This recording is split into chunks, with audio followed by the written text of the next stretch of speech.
And we are back for another false nine. I don't think I've ever timed that out correctly, buddy. What are It's you gonna never. do?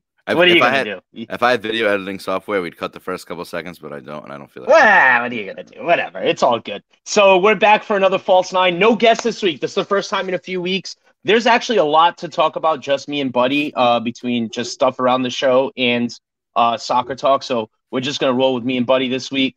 What was our plan, Buddy? We're gonna go up until the Champions League, and then we're gonna take some time off, right? Without league games every week. Is that what we decided? Yeah, probably. Even like, yeah, I'd say we could even go. Yeah, that's perfect. And then we'll hit Which like, takes us to like Memorial Day weekend because Champions League finals is Saturday of Memorial Day weekend. yep, that's perfect. And then we have some international games and some transfer Yep. stuff to get to, That like we'll once jump in once and a out month. of. But Yeah, yeah, we'll jump in and out of if there's a big transfer, if Buddy, or if something happens and you want to talk about it. But I think for the every week show up until the season starts again in like mid-August or so, we're probably going to take a little bit of time off in between, that just because there just won't be much to talk about. that works for me. I don't really do anything anymore, so I don't really do any so shows. so let's transition to that. I don't have a podcast anymore either. Some people call me the podcast killer. All right. Yeah, I think you call What's yourself that. going? Yeah. So, but some people would say you're the podcast killer. I know my friend Philly Forklifts, kind of blames you. So, That's fair. so let me ask you, man, what is going on with? We're on the Kirkman Network. So, for people that just listen for soccer talk, we're gonna have a little bit of a diversion here for the first few minutes. If you don't know, Buddy hosts Kirkin Off, which is a Kirkman show, wrap-up show with his cousin, Blind Mike's daddy. I hosted a podcast talking about Say Nothing that's no longer in existence with me anyway. So, Mhm. Buddy, what's going on with yours? Everyone knows mine's ended. What's going on with Kirkin Off? Like I mean, it's pretty much done. We're just waiting to do like the funeral, Like Yeah. so like first like when we first had like the baby is like no big deal. Like I'm home all the time. You can still do the show. And now like I just like literally don't have like enough time. Me and Even me and you to get together for this, it's been a struggle for sure. Yeah, I told you 5 minutes before the show we had a half hour today because I'm like Yeah. I want to get Yeah. Chick-fil-A before the Celtics start. Like so like Yeah. Yeah. we're running through all this shit. So like Yeah. but yeah, so I just think like oh the other thing too is like so Blind Max Daddy works 6 days a week, literally 6 days a week, maybe like 60 hours a week. He works like so hard, yada yada yada, all that kind of stuff. He's a great dad or whatever, bullshit. But like but all those things are true. So like it's so hard for us to get together. Like we can only kind of do it during the week. My wife's going back to work the Tuesday after the Champions League final, so that's even less time for anything that we're doing. Yep. And like Kirkenoff, like I was gonna save all these things for Kirkenoff, but I'll just reiterate it. Like You don't have to give it into everything. You don't have to get into everything. no, yeah, no, but it's not like we like Kirkenoff like kind of stinks. Like I'm not saying like we're like DEC show or even like Manners. Like we don't put that much effort into it, but like there is some like work that does go into it and like paying attention and like having to think of things. And if you don't have the time and you're not doing it, it just doesn't. Yeah. For this one, and it's probably like kind of obvious too, but for this one, I show up, David gave me the topics 5 minutes before we started. I'm like, yep, no problem, I can talk about those things because this is like soccer is like the one thing I've loved forever. Like I like Kirk is like maybe closest to like the next thing that I've like had like an obsession with the longest, but like it's not like soccer. Soccer's just part in and out of like my daily life. Like it's all I can basically all I consume on Twitter now. I almost don't talk about anything else. Like just back to like being like the way that I was. But I also again maybe and it obviously isn't because we haven't had a show in like 4 weeks. But maybe Kirkenoff is standing in the way of the next great wrap up show, and we just it's our time to get out of the way. So like, and in the end, people that like, Killer was all over me when we ended talking about Say Nothing. Killer, has been, bashing me on his GVE shows great. But by the way, all love to Killer. Killer's a great guy. I know it's in jest and stuff, but he's been all over you, and you have people all over you. It's like, guys, we do this. It's 2 years. Talking Loud went. I think Kirkenoff has been about 2 years, if I'm not mistaken. Yeah, almost. It's like it's not going to last forever. This show's not going to last forever. One day I'm going to get a text from Buddy saying, hey, man, I just don't have the time to do this anymore. You know what I mean? And it is what it is. We do our best to give you content in the time that's allowed. And if you lose a little passion for it, just even a little bit, man, even a little bit, it's hard to continue to do because then you're just doing it to do it. And then that's not fun. Yeah. It's not fun. It straight up was like work for like a little bit, which is like, I'm not saying it's like, it's not. It was we didn't think it was gonna be easy, but it straight up was like fuck. I mean I just go to my basement, but I'm like I gotta go downstairs and do this goddamn show and talk about Yep. stuff. And all I'm gonna do is say the same thing Kirk said and like say how great he is and like how like we love him and stuff. You know, that we never Yeah. like we. That's right. Like, and I'm not saying some of the other shows are like have like contrived takes, but like me and Oh BMD yeah, just Matters. They play characters. They play characters. yeah, Dude. yeah. But Stop me it. and They do. BMD just love They the do. show, and we just say what Kirk says, and again how great he is, and that kind of stuff. So like, But not but even that. Who cares? People actually like the show. Obviously, people, want the show. Like whether everyone likes it, some people like it, some people don't. Once again, it's all about you. Once it stops becoming like this thing that you really, really enjoy doing, once it just drops a little bit, it's mhm. just hard to we continue to do it. That's just the way it is, man. we can And get to and that's we why turn out a shit product or something that you don't feel like doing anymore just to say that you're doing it. That's not yeah. fun. We can get to your Madness Day after this, but like Kirkenoff lasted probably like another 2 months, maybe three, because like VD said don't end the show. Like so you guys can thank VD for that. Like Yeah, yeah. like So you no, guys and you got an honestly, extra month. talking loud too. VD texted me. He's like, dude, just go till summer. Go, take the summer off, and then blah blah blah, and You'll then be back. and you'll be back. And I'm like, all right, VD. It's because like it's cool that honestly, it's a nice ego boost that people do text me like, hey man, I like your shit. Like, don't stop Yeah. it. So like that helps. But in the end, it's if you don't want to do it anymore, and you can tell you don't want to do it, which you can tell you have. You've literally had said on the show, like I did on my show. It's like I really don't want to be here anymore. Yeah, like I love Phil McCooch, but in the middle of the Phil McCooch episode, I literally say I'm bored. Like like, and that's that's like a big joke between like me and like my other friend, like my friends groups, like my family and stuff, where I like they're just like, oh shit, buddy's bored, or they're like, oh god, like because I'll just like get straight face and be like, I'm fucking done with this, dude. This is lame, like, Yeah. and like that's kind of like I felt real bad for Phil because like that like for whatever reason like his mic was kind of bad, like he just didn't. We were too scared to say it, and we just like that's exactly when I knew it was over because I'm like Yeah. we don't even have the balls to tell somebody he doesn't sound good and our product's gonna sound like shit. Like it's done. Yeah. So what do you So I what did mean, in Meta the say end, that pissed you you off? guys. So you guys, hopefully, let's do one more last episode though. You should give the people a going away present. Maybe Yeah. have BMD on to circle jerk Tim and Canton one more time for the people. You know what I mean? Let We'll Tim. Tim's always got to have get his relief. How's Tim gonna get his relief? Like, how's Tim gonna ejaculate without BMD there to help him? that part hurts too because Tim enjoys his chocolate milks, his his hot chocolate Saturday Hot chocolate mornings, on like Saturday Kirk enough. mornings. Yeah. Yeah, it's tough. I feel bad Hey, for Tim, but but all right. So let's get on to the next thing. That little cunt Manners. I do want to talk about him really quick. So he for a guy who wants to oh, I want to run the Kirkman network, he's always trashing everyone that puts out any sort of content on that network. He went at the Bat Kid Mick, nice guy. Mick, mhm. to clarify people, he's doing like the Las Vegas shooting, he's doing a side project, and Menners just goes off and starts like, oh, this motherfucker is trying to use Kirk's name and blah blah blah and promotion. He chides us for being on the network.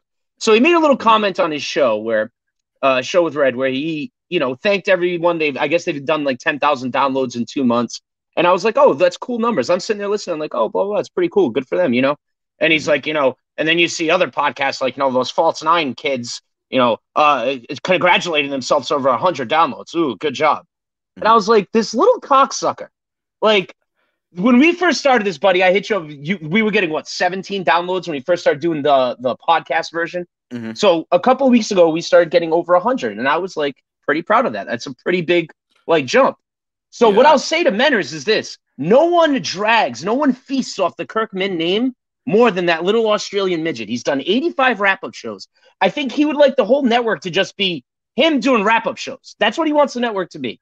It's just a Menners wrap-up show followed by a Menners wrap-up show followed by a Menners wrap-up show. I honestly I I feel would bad. love him. I'm sorry, buddy. I would Okay. love that little fuck to release his cricket numbers. Release the numbers to podcasts that have nothing to do with the Kirk Minahan show, and let's see what those fucking look like. Little Menners. I All I feel right. bad. I feel bad for Red because like I've never consumed a second of Mentor's content when he wasn't like when we weren't calling him trying to destroy a show to sending it off the rails, or when like when he wasn't having like a meltdown, or even like when he came on with us. Like those are like the only times I've ever listened to him. Like like he is like truly like the JV Kirkman. Like he just like Yeah, that's so good. JV to JV's Yeah. JV Kirkman. Yeah, but like so It, I feel bad for Red because I like him a lot, and like I would listen to like any show he was on if he worked with somebody else, but like I just don't have the heart to listen to like somebody like Manners, like be fake Do and a like bad try, impression. yeah, yeah, and try to get Kirk's attention, like wave his arms at daddy. Like Oh, it's tough. It's tough. it's tough, But and it's just like for him to sit there and like talk about like downloads and stuff like that, and like and like trash us when we're getting 100 downloads on the podcast side and getting some views on the YouTube side, and we're mhm, doing this just because we like to talk footy. It's like mhm. Menners, like I said, like Kirk says to other people, draw a rating without using Kirk's name. Show me downloads of all of your other podcasts that don't mention Kirk Minahan. We're going to talk about rides in Australia again. We're going to show me the knockoff caller daddy with the toothless Australian ladies that he had on. Let's do that. Let's see the numbers to that one, Menners, you little fucking prick. But I'll see you in July in Boston anyway. Love Yeah, you, man. yeah. I honestly can't wait to see him. Yeah, I can't wait to see hug. Yeah. But no, I just thought that I was just like, what a little shot, like what a little cunt to take a shot at us for no apparent reason. Like we're just over here grinding, just having a good time. It's just one of those things too, where I would have never known he said that if you didn't say it right now. So like, yeah, that's how here we go. he is. That's how there it is. Yeah. So let's get into some more soccer talk. I want to talk about our guest last week. We had on Young Leg, who was a good time. I liked a lot of his points that he made. I did agree with like his takes on certain things about the Spain versus EPL debate. But yesterday he just literally had a meltdown on Twitter because I had the balls or the gall to say that, oh my God, Matt Turner's better than Zach Steffens and Zach Steffens sucks. Mm-hmm. And he literally was like, this is why you're muted and blah, blah, blah. I'm like, so I think I sent you the tweet where I go, buddy, so you're going to mute me, Leg, because we agree on the quality of like, you're the generation of the everyone gets a trophy. Like, God forbid we disagree. Like, if you can't argue sports on Twitter, what are you doing on Twitter? That's the point of Twitter. And like how harmful or how like that Matt Turner take is like kind of not that crazy. Like it's not. They're athlete like Stefan better with his ball to feet. Oh, we say that all the time. Oh, is he really? Did you see that fucking? All right, all right. Of course I yeah. Did. All right. I saw that own goal or whatever. Or like Zach Steffens is a backup in the Premier League. As of July, Matt Turner is going to be a backup in the Premier League. Yeah, no, okay. Right. And then I don't care about that he plays for the Revs. I don't care that he's going to England. I look at the U.S. men's national team, who I'd rather be in goalie right now in a big game for the U.S. men's national team, who I'm more comfortable with to make a big save is fucking Matt Turner. That's just where I'm at. If he goes to Arsenal as shit, then I'll say he's shit. Yeah, I 100% agree with that. Where like when like with like the USA like team and stuff, like I'm much more confident that Matt Turner is gonna make a save like that. I don't trust Zach Steffen at all. He had 2 frongs like versus like in that the game that ended up not meaning anything. I think they lost and still were fine. But he had 2 frongs the last. The Costa Rica game. You're talking about the Costa Rica game. Yep, Costa Rica. Yes, absolute 2 so fucking bad. Shit goals. Yeah. Shit goals. Yeah, and what like honestly, I think he could be fine. I don't disagree with Josh that he needs a loan like to MLS or to anywhere. Like if he got minutes, maybe this is like a different conversation. I don't deny that. My point is that Zach Steffens is big on the radar. I think with Leg it's because he's from Philly or whatever, which is fine. I get it. He's from your hometown or whatever the case may be. But a lot of people rate Zach Steffens because Manchester City bought him 3 years ago. I don't give a fuck about that. Like I was thinking about it today, buddy. I think the best U.S. goalkeeper ever. And it's sad that at this time, like, they weren't going to Europe yet. Casey Keller at his peak was one of the top 4 or 5 goalies in the world at one point, in my opinion. Brad Friedel had unbelievable peak as well. Like, those were guys that, and this is before, like, European teams went and got them. They got them later in their careers, to be totally honest. They were past 30. I saw a post that, like, because of guys like that, like, so because guys like that put in the work in and Brad Friedel got to play at Spurs, like then Michael Bradley gets to play like at Roma and then Brian Reynolds gets to star at Roma. Like, in burst onto the scene and look fantastic. And like same thing is true about Pulisic and Tim Howard. All those guys. Like I will say, like we're not like I know you don't really want to rank U.S. goalkeepers. For me, Tim Howard's the best. So I'm a little bit younger, so I missed out on Keller. Like I'd go Howard, Friedel, Keller. But I'm just saying. So my point is I don't care what club you're playing at. Like I had Casey Keller at one point was to me one of the top 5 goalies in the world, and I don't even know where he was playing. So like I went by like what I saw, and I was like, if this guy's name was not American at that point, he would be at one of the top teams in Europe. Now European teams aren't scared to go get them. Obviously, way younger, which is what they do now. That's my only point. I agree. This might be a stupid point, but like especially as goalies. No, but like Zach Steffen today, like if you take him and say like he was this good in this age in 2014, he doesn't displace Tim Howard as the starting goalie for at the World No, Cup. Like not even fuck close. no. Like, No, Tim Howard. and that's not really the conversation of court like that you and Leg are having, or that even the argument that like that Leg is having. The argument I was having is that Leg just fucking the meltdown that just to be you can't be criticized. I was just a little shocked by it. Didi's been telling me behind the scenes that he's soft, and I was like, no, he's a nice kid, nice guy. That was so soft. That was diaper soft. Yeah, it's tough. It's a tough look. Still like you, Leg. Still a fan. Support Leg. 2 foot talk. Got you, Leg. But diaper soft. If you're gonna engage on soccer, like or sports on Twitter, man, like it's okay. Like we can disagree. It's all right. No big deal. So, go ahead. So getting into it next is I want to talk about the Champions League semifinal. Okay, so that was a few days ago. Mm-hmm. We had Leg on before. Real Madrid with the fucking stunner. Liverpool was down 2-0. Well, in the game at one point it was 2-2. Liverpool come back to score 3 straight. And then the next day we have an absolute instant classic, Real Madrid, Manchester City. So what's your takeaways from that game? How close were you to being like, oh shit, this is an all England final, VDs, blah, blah, blah. His a lot of people, I think you fired off the tweet. You're claiming that it was, reverse jinx. I'm not buying that, buddy. I'm the king of that. Like I do it all the time. Like usually I try to save it for my fantasy teams. I know everybody really cares about other people's fantasy teams, but usually I try to save it for that. But I swear I really am. Like I do that stuff. Then like I don't know. Like we don't really have to get into the psychology of a fucking reverse jinx, but like you're playing both sides, so you always get ahead. You always win. Yeah, buddy, you were good no matter what. No, the team that you hate the most lost, so you were happy. Yeah. Oh, yeah. And you know what else is? I mean, this hurt because it hurt my pocket, but I had Liverpool in a parlay on Saturday, and they drew. Oh no, like. Oh, that really sucks, bro. Like shit. Like, so let's get into the Man City game. So how do you feel about that game? What happened? Like what happened? That team was through. Like what happened? To be honest, I don't care about the Liverpool game. That's what I expected. But in terms of the City game, so I had somebody at my house like help me with like I didn't clear up the leaves last winter or whatever. So I had somebody help me with the leaves a few days ago, and I said I'm like, if you watch one game this week, watch the game on Wednesday because it's gonna be unbelievable and he's new to soccer, so like I'm like Villarreal, like they're not gonna move the needle, that kind of stuff. I watched that first half and I was like, fuck, dude. I'm like, this kid's going to hate this. Yeah. I'm like, it's going to be 0-0, dude. Nobody's in the Bernabeu below the fucking like halfway line because Spain and like Leg's weird rules and shit. But that second half was unbelievable. Like nonstop action. When Mahrez scored straight up, I was not like as low as you can get because it's not my club or whatever. But like when Mahrez scores that goal, I'm like 100% all England final. Like I knew that would happen, but there's still always time. And this is the tournament that made Teddy Sheringham a star, made Ole Gunnar Solskjaer like a legend. I know what United. I mean, the Liverpool comeback against AC Milan is I know what United could do in 2 minutes, and if that means anybody, like it's just truly possible, and it's of course always possible when you have Karim Benzema, the best player in the world right now. Like not like for me, like kind of not really a question anymore. Yeah.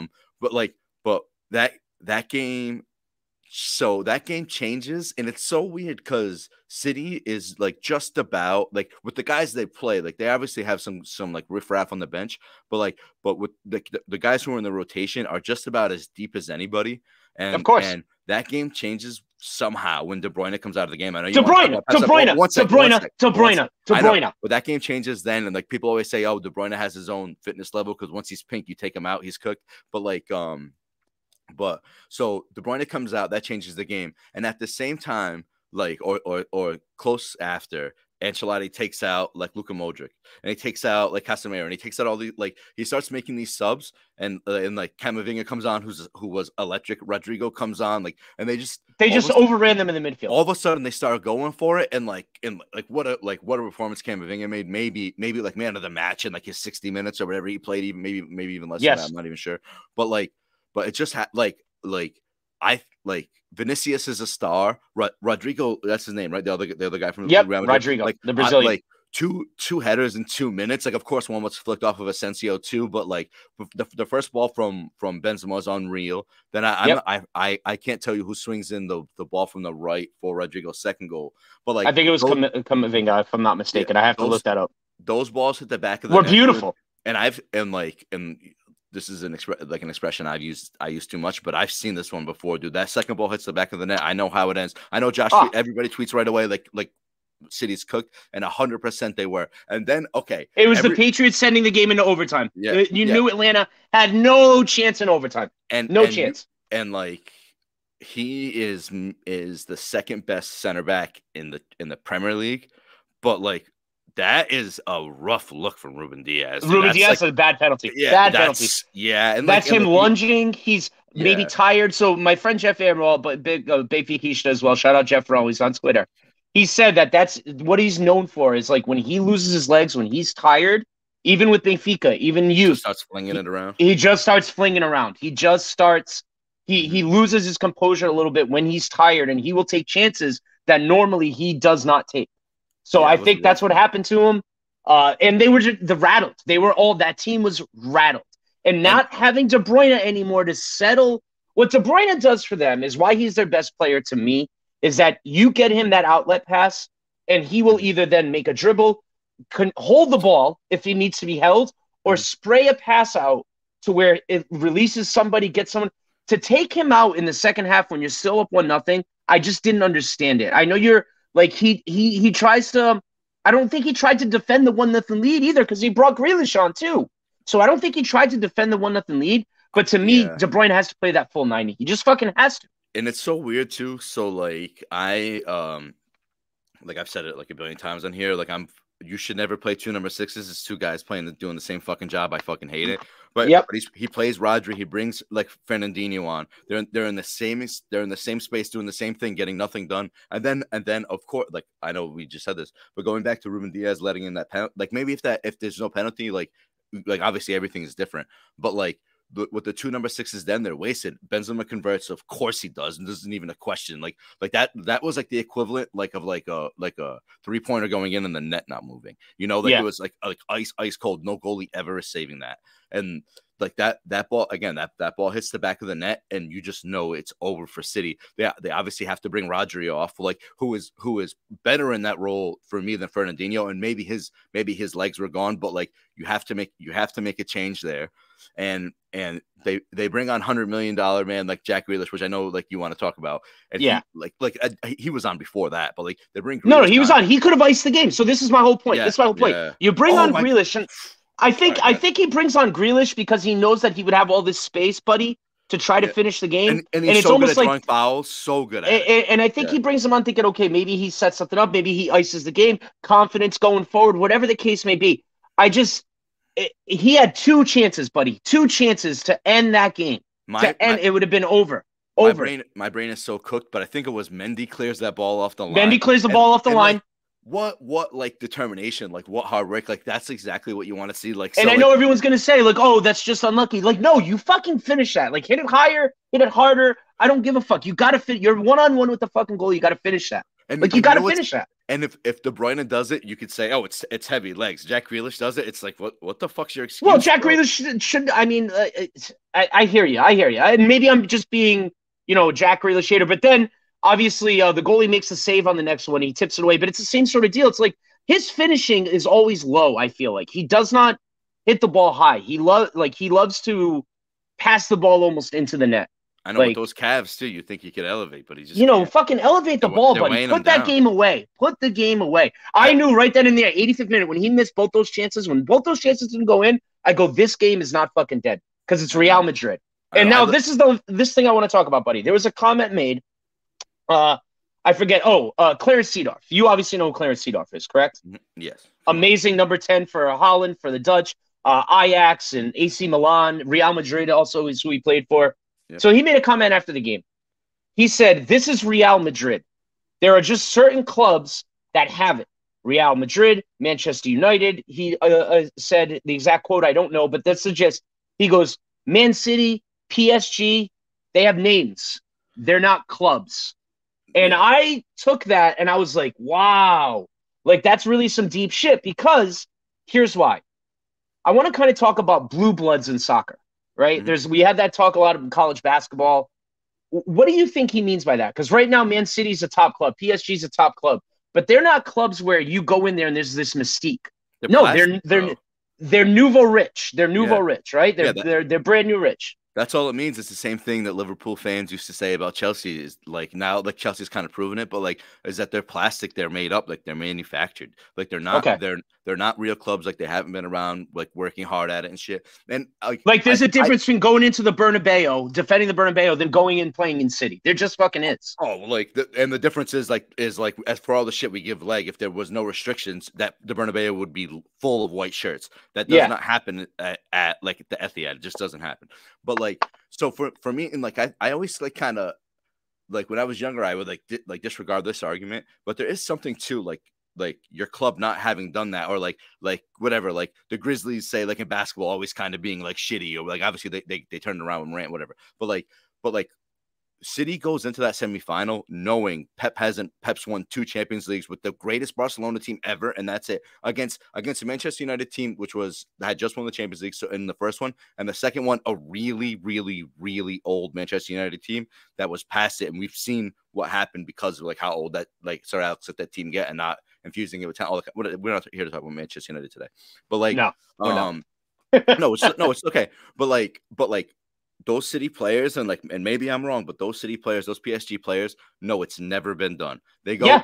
They know going into that game, like how big of a game it is for their manager, and it's and how many times he's made mistakes, and how like easy it is to mess it up. He had maybe like his best team he had since Barcelona at Bayern. Couldn't do it. And now Couldn't do it. again, it has done it again at City. Can't do it. Like he got knocked out by 18-year-old Mbappe. Like in the 16s, he got knocked out in quarters, got beat by Chelsea in the final. Like I think Pep hold on, overtinkers. I think he overtinkers. 100%. And I actually think I'm like, for me, I'm happy with the result because City's out. But I'm even happier because they weren't going to beat Liverpool at the end of in the next game. Real Madrid can. Whether or not they do, that's different. But Real Madrid can win this like Champions League. And now everything is in place for like a great finish for United. No, we're not here to talk about them, but now City can win the league, Chelsea can win the FA Cup, Liverpool can win the League Cup, Real Madrid can win the Champions League, and we can say, hey, our season sucked, but like at least nobody did a treble, at least nobody did this, nobody did that. Like we're still, again, I say it every time, United's still the only club since I think Nottingham Forest to win the league and the Champions League at the same time. So like, Yeah. So, but I want to get back to Pep in the overtinkering. Like, if De Bruyne can't give you 90 minutes in the semifinal, like I know you're playing for the league as well too, so but you're playing Newcastle. Like you know that you should have the squad. You have the squad depth to go beat Newcastle on Sunday. Like you should know. You got to say to your best guys, we need to get to this final. This final is a must. And then you have 3 weeks after that to rest for the final. And you only have to play 1 game a week after that.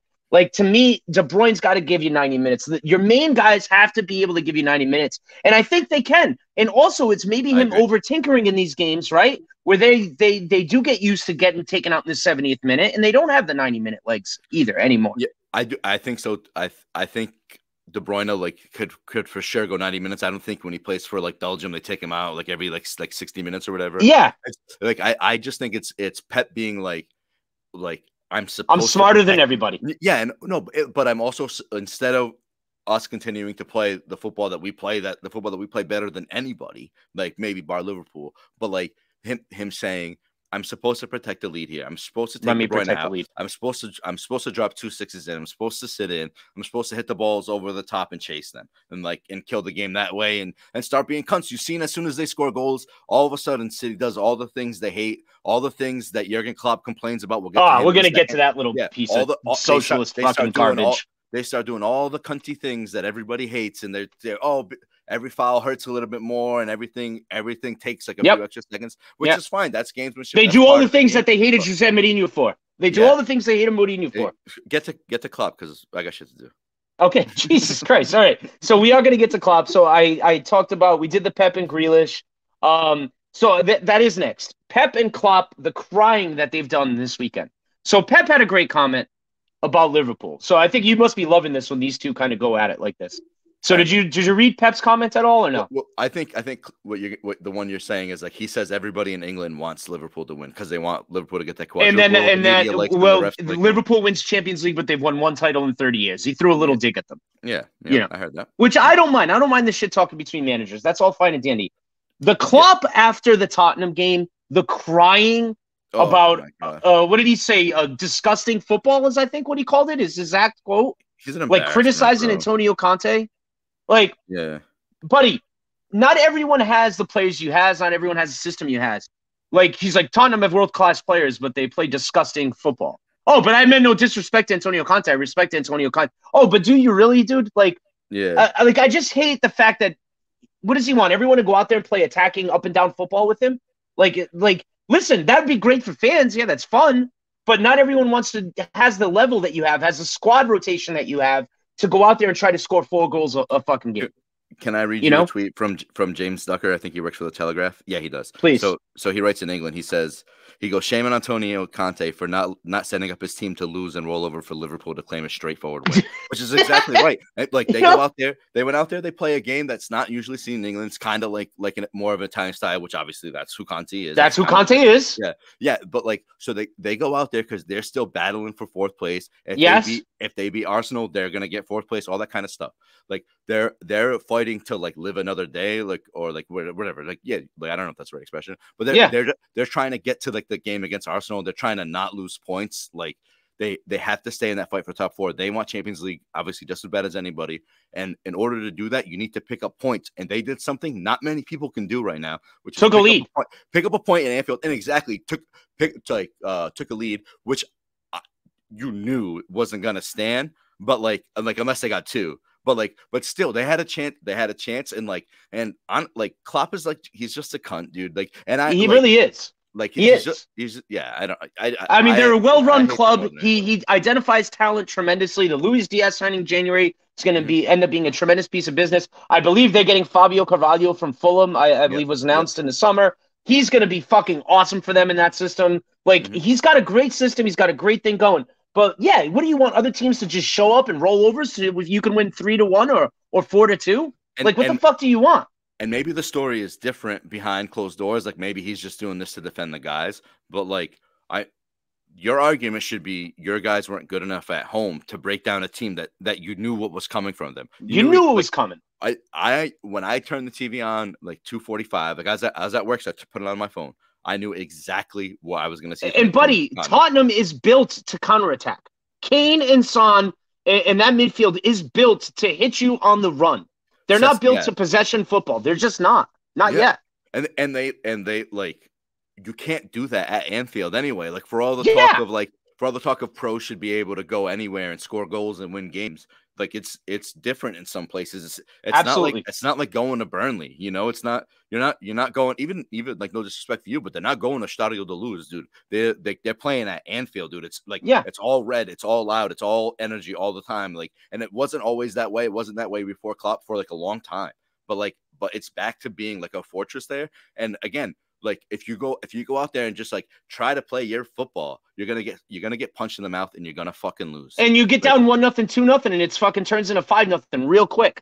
Exactly. Yeah, which has been United's problem for like a long time or whatever. But it's just like I find it so like condescending. I find it so fucking condescending that talk. For him to say it's disgusting football, but I respect Conte. It's like, no, Jurgen, you can't have it both ways. You can't say the way that he coaches and teaches is disgusting and then still say you respect him as a manager. It's just weird. Well, of course he's lying. Like whether or not he respects him or whatever. Like, but of course he just wanted to be a cunt and to not get in trouble. He's like, oh, he's a great manager, whatever. He won this or whatever. Whatever. All right, so go ahead. Okay. No, I was gonna get. I don't like. I just don't know like what else to say about it. But like, there is a little bit of like your manager has to do something. Like where what's he supposed to I think he should say we need to be better. Like when we know that's gonna be cunty a different way. We need to be better when we know a team's gonna do that. Like it's not our style, but we have to break it down instead of being like, oh, it's disgusting. It's this, it's that. You know what it is? It's a fucking point at Anfield. Suck my fucking dick, dude. Fuck you. So I do want to get into transfers really quick. 2 big announcements this week. One today. Fabrizio tweeted it out, so I'm taking it as gospel. Erling Haaland will be signing with Manchester City. Did you know he Mhm. was born in Leeds? I never knew that. Yeah, yeah, I knew that. Yeah, I didn't know that. Yeah. So yeah, he's basically could have been an his England international if he wanted. yeah, his Interesting. dad played there and then City. And Man City as well too. Yeah. I You ever didn't know see the that. video of Roy Keane snapping his dad? So No, I got to check that out. Roy Keane is the reason why his dad stopped playing Oh, so Roy Keane did his cruciate at Leeds. Like he's playing for United, but did his ACL. And United's up in the game, so Alfie Haaland's father goes over Alfie Haaland goes stands over Roy Keane and like says he's faking, and Roy Keane just like is Roy Keane, and he's like, yo, I will get you for that. Like I don't exactly know what he says, but he's like, I'll get you for that. And then Haaland goes to City, sits a year for some reason, or doesn't play, or it's Keane doing his ACL, so they never match up against each other. And Roy and Keane Keane, off Samuelson's his ass. he comes in, dude. He like literally kicks his knee, dude, snaps him, and like Ugh. Alfie never plays again. It's one of my favorite videos. Like I know it's like a bad. Oh, it's Yeah, like it's a so frowned upon dirtbag now. move. I don't give Yeah. a fuck, dude. I love it. Like I could like I yeah, I do nasty things with that video. Like So, nasty. the big news is that he's going to sign with Manchester City at the end of the week. Manchester City's going to play the clause. I mean, to me, that's the only thing that team's missing is the natural, unbelievable number 9. That's Mm-hmm. going to be a monster fucking. That's going to be rough Oh, next year. 100%. I wonder, like it didn't change. Well, like that, like his great Barcelona teams didn't have a great number 9, you Nope. know. So So it's I going to be wonder interesting how. to see how they adjust. Yeah, for sure. Yes, but still, he's great. If you're a Premier League fan, like you have to take solace in the fact that he's injured a lot. A lot. Like he'll miss a lot of games, and like hopefully, like maybe like I said like last week, I think he hits the ball every time like he's trying to make it flat or put a hole in the net. Yep. So like I like whatever like I think he's a great player, but hopefully there's a little bit of that like Jaden Sancho adjust time or whatever. But like he's a different kind of player. I think he's gonna hit the ground running.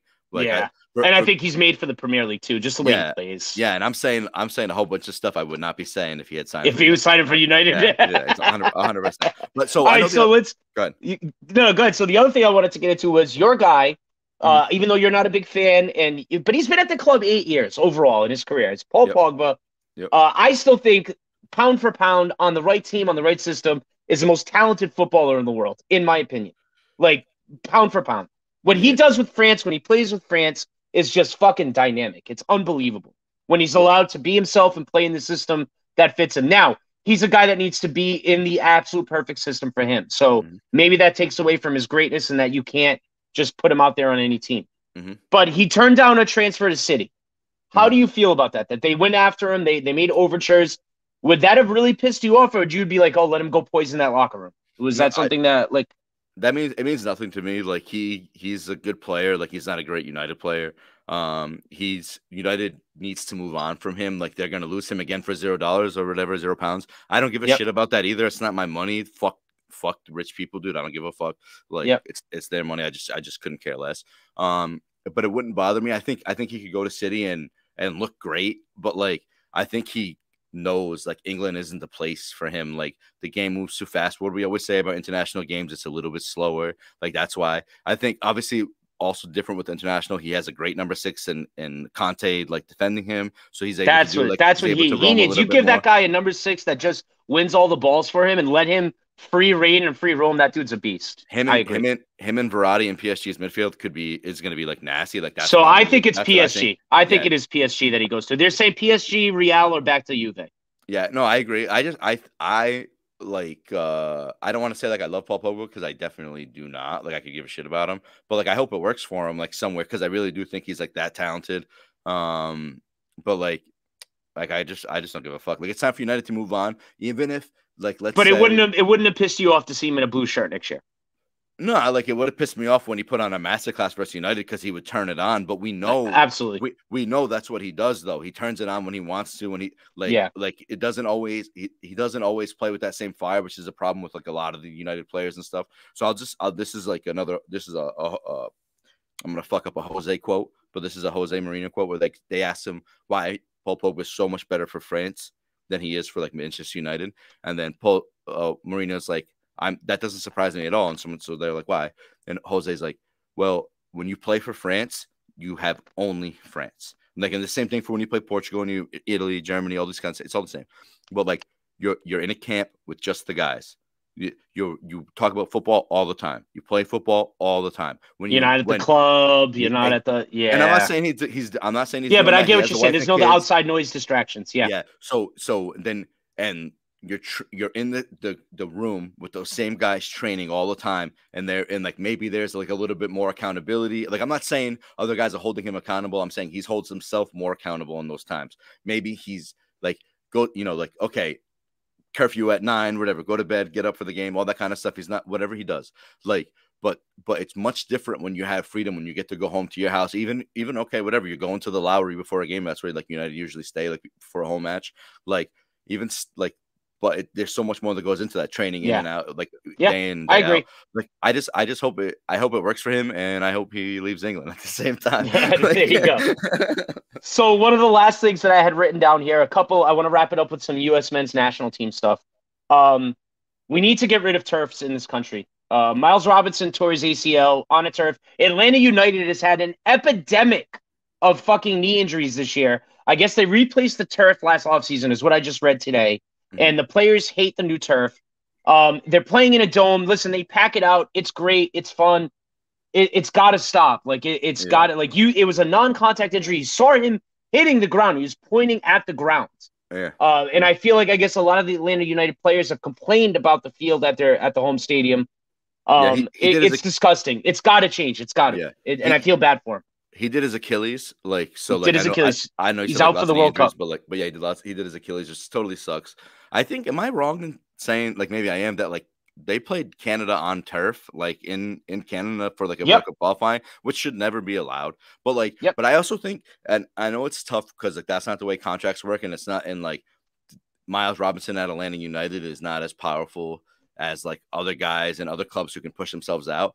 But like if you're on the U.S. national team, you should say I'm not gonna play here. Like I'm like I need a transfer because I'm not playing on, like in my opinion, because it's so like it's just so dangerous to play on turf.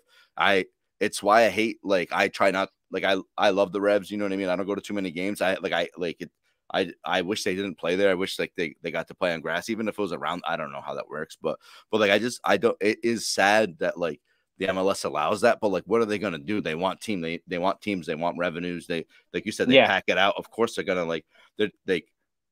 But you've got to, when you have an epidemic injuries like Atlanta United is having off of this new turf, and the players are telling you this, like you have to do something about it. I don't care what it is. You're in Atlanta, maybe you play a couple games outdoors and refix that turf again. Do whatever it is you got to do. But it's bad. It's bad, and I feel bad for him. Now, with that being said, Chris Richards is out as well for Bayern Munich as another center back. Will this idiot call up John Brooks? Do you see it happening? I do, like, depending on like what happens. But did you see what he said about this? He said he's like I'm more interested. This is what Greg said. I'm pretty sure, unless it was like a troll account, because it was really good. Like, he's like, I'm more interested in seeing, which I don't disagree with necessarily, what Cameron Carter-Vickers can do. Cameron Carter-Vickers needs to be called up too, though. They both need to be called up. I agree, because that could also be a pretty good partnership. But like, because he's like because in Greg's point of view, he's like, we know what John can give us, like. But you don't know. But he hasn't been there in 2 years. What can he give? Like, oh, I agree. That's why I think both of them should get called up. They should both play minutes together. Maybe they're too similar kind of guy. But like, they're two players I'd like to see called up. They're for me like maybe the best center backs. And like, no offense to like no, but he's gonna call up a couple of MLS guys. I'll bet my fucking life. I know, on but it. No offense to Walker Zimmerman, who's been great for the U.S. national team, but like he's not challenged the way these other guys are, and maybe they're all in camp together, and Walker stands out, and okay, he just plays at Nashville SC, and that's the only knock on him. But like you'd feel better going into a big World Cup match with two European center backs than the guy from Nashville, is what you're saying. I would feel better if I got to see everybody. You know, we haven't got to see John Brooks in 2 years. We haven't got to see Cameron Carter-Vickers in a long time. Like, I don't know. And he's killed it over there in Scotland. Absolutely killed it for he's coming back to England. He's a Tottenham player, but I think he's going to get a transfer to like a lower team in England, because like Celtic wants to keep him, but I think people say like the allure of the Premier League is just too much. Like, it's the best league in the world. It's hard to argue. So the next, we'll wrap it up with this. What's your thoughts? I know, like, I saw a bunch of tweets that the German striker, the German American dual national striker that's being called into camp. I guess he plays for. Help me out here. I have no Um, idea. you don't know what I'm talking about? The kid No, I'm Miles. I'm in the same boat as Joshinho is that like I had never even heard of him Okay, till they all called him right. So over. I didn't Yeah, know if no, you had knew anything about him. no. Um, When I heard they were but I mean, here's bringing the thing. I don't mind taking a shot at any number nines right now. Fucking any yeah of them. no same Our weakest position by far. when I heard he was bringing in a dual national, I was hoping it was like Balogun Folarin. I think that's his name. He plays at Middlesbrough right now. He's an Arsenal player. That's who I like. But he's could play for England or the U.S. That's who I was hoping it was. Just because like you need to get guys like that in and like let them play. I'll say another guy who needs a call up because he just got called up by Poland is that keeper Salonia or whatever. I'm such a fanboy, bro. Every time he tweets on or he posts on Instagram, I'm like, why doesn't GGG see it in you? Like I don't understand. Don't I'm So like he's the don't leave. 17-year-old for the Fire. Is that correct? The goalie? Yeah, maybe I said the wrong club, but I think yeah. But Yeah. yeah, I think he's like he could be a star. Like that could be a I star. mean, I think he's a if you're star in the making. 17 Yeah. years old and you're starting in MLS, dude, you're fucking very, very good. Like you're Yeah. good. And he would have went to Chelsea, I believe, if there wasn't this ownership thing. I don't know what's going to happen with that now, but they say he has a They contract stole complete with Roman's club, yeah. buddy. They stole his fucking club from him. You know what? I know you talked about this last week when here. Like it's hard for me to argue that, dude, because like again, They like stole it. the billionaires thing and all this and the like what the Saudis do is way worse than what Roman It's Abramovich does. unreal. Like And if we're they're gonna vet every billionaire soccer owner around the world, yeah. it would all be fan owned again. Billionaires wouldn't be allowed to fucking buy it. Yeah, are the Qataris like super clean? Like, do we know Yeah. that? Like, and I'm not saying that because they're whatever. Like we know John Henry kills people, or like people die on John Henry's boat. Nobody talks about it. Like there's literally nobody like without like. And again, comparing like the Henrys and the Glazers, I'd say And then, like, to so like hold on, buddy. Here's my thing. His country invaded another country. His country. He doesn't work for that country. Doesn't live in that country. Like yeah, his country. So, like, what? America invaded Iraq, where every American billionaire investor loses their fucking their I know. teams. Yeah, That didn't yeah. happen. Do they cut Joe Rogan out of like or Elon Musk out of like the things he's like involved in because they like Donald Trump a little bit? Like no, like It's just it's a slippery slope, is all I'm saying. Unless that guy yeah. was like the president of Russia and they invaded, then okay. But I don't know. They stole his club. I have a bad taste in my mouth for that guy. The oligarch thing is so weird too, like because like the Russian oligarchs that control like it's the same they control everything like because of their money, like Putin's allowed to stay in power, like because they so I know where they're coming from, like I understand it like intellectually. Oh, they're just being sanctimonious fucks. They're just pandering, buddy. Buddy, all they're no, doing I is know. there's I know. no good basis around it. I get what you're saying. They're just pandering. They're just like, let's get these Russians out of here. That's Yeah, all they're doing, buddy. They're I just know. pandering. Yeah, and they like yeah, and it was like bad. They did like I don't know if they did nasty shit to his daughter, but there was something with his daughter too. Like if like something happened, like she got Yeah. expelled from somewhere and stuff. It's just I don't know. In like they Sounds pretty racist to me, is what it does sound like, buddy. oh yeah, it's tough when it's a bunch of white people though. That's a tough Or argument. prejudice. I just say the word is prejudice. Sounds Yeah, prejudice to me. Yeah. yeah, and it's fucked up, and I don't like it. Yeah. All right. So I know you want to go eat your Millers before the Celtics game. That's pretty much all I had. Did you have anything else that you wanted to add to it? Uh, no, I could lie, but no, I got nothing. No, I think we ran through everything that I listed that I said we were going to talk about. We got through it. So I want to thank you for taking the time out this week. We'll see you next Monday. I'll try to line up a guest, see what happens. And then I think my goal is we'll ask him right now. I want to have VD on for the pre-Champions League, the show before the Champions League. I'd like to have VD on, get his thoughts on that. I don't hate it. All right, sounds good. Do you want to do VD leg that week? Because since it's legs club, I don't know if Leg can handle this anymore, dude. After that yeah. tweet, I don't want to put him through the ringer, dude. I told him I'd leave him alone. I did. Yeah. I told him I'd leave him alone. I know. I just feel bad for his mental health. So I'm just Yeah. So I mean, put it this way. Here's an open invite. If Leg hears this, I would love to have VD and Leg on for a segment, talk about the Champions League final, Spain versus England. But I don't want Leg to be like, VD and Dave are assholes and blah blah blah. So this is an open invite to Leg. I promise I'll be nice. legs on my mute list. Bye.